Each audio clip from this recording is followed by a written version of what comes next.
இந்தியாவுல ஒரு ஆய்வறிக்கை என்ன சொல்லுதுன்னா, 60% மேற்பட்ட பெண்கள் வந்து இடுப்பு வலி, முதுகு வலி, கழுத்து வலி இது போன்ற வலிகள்னால பாதிக்கப்படுறாங்க அப்படின்னு சொல்லுது. அன்றாடம் வீட்டில் செய்யக்கூடிய சின்ன சின்ன வேலைகள் தான் இதுக்கு வந்து முக்கியமான காரணிகளா இருக்கு. பெண்கள் பொதுவா வீட்ல வந்து தண்ணி கேனு, சிலிண்டர், அதுக்கப்புறம் சின்ன சின்ன பொருட்களை எடுத்து மாத்திக்கிட்டே இருக்கிறது, வீடு பெருக்கிறது, இந்த மாதிரியான வேலைகள் செய்யும்போது பெரும்பான்மையான தங்களோட உடல் வலுவை பயன்படுத்துறது முதுகெலும்பு பயன்படுத்தி தான். மனுஷன்னா முதுகெலும்பு ஸ்ட்ராங்கா இருக்கணும், நட்டல் வேணும், இந்த மாதிரியான சினிமா டயலாக்களை கேட்டு வளர்ந்த நமக்கு அடிப்படையாவே நம்ம முதுகெலும்பு தான் ஸ்ட்ராங்கான எலும்பு அப்படிங்கிற ஒரு தவறான எண்ணம் இருக்கு.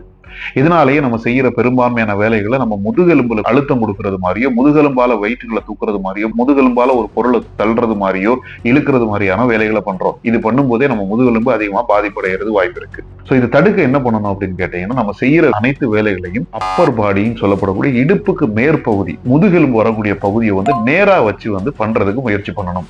ஒரு வெயிட் தூக்குறது, ஒரு பொருளை வந்து ஒரு இடத்துல இருந்து இன்னொரு இடத்துக்கு மாத்துறது, இந்த மாதிரியான வேலைகள் பண்ணும்போது நம்மளோட முழு திறனையும் வந்து தொடை எலும்பால பயன்படுத்தணும். அதாவது எப்பவுமே வந்து ஒரு பொருளை அமர்ந்து அதை சரியா பிடிச்சி எழும்பி தூக்கும் போது அந்த வெயிட் வந்து முழுமையா தொடை எலும்புல விழும்.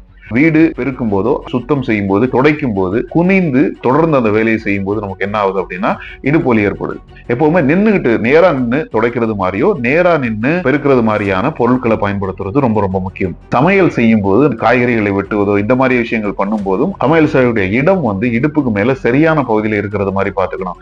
ரொம்ப குனிந்தோ இல்ல வந்து ரொம்ப கையை தூக்கியோ வந்து நம்ம வந்து சமையல் பண்ணும்போது நமக்கு தோள்பட்டை, அதுக்கப்புறம் வந்து முதுகுல வந்து பாதிப்படைகிறதுக்கு வாய்ப்பு இருக்கு. இனி நீங்க வந்து எவ்வளவு சரியா வந்து வேலை பார்த்தாலும் உடல் அயற்சி ஆகும்போது உடல் பாதிப்புகள் ஏற்படுறதுக்கு வாய்ப்பு இருக்கு. அப்ப என்ன பண்ணணும் அப்படின்னா, தொடர்ச்சியா வேலைகள் செய்யாம இருக்கிறது ரொம்ப ரொம்ப முக்கியம்.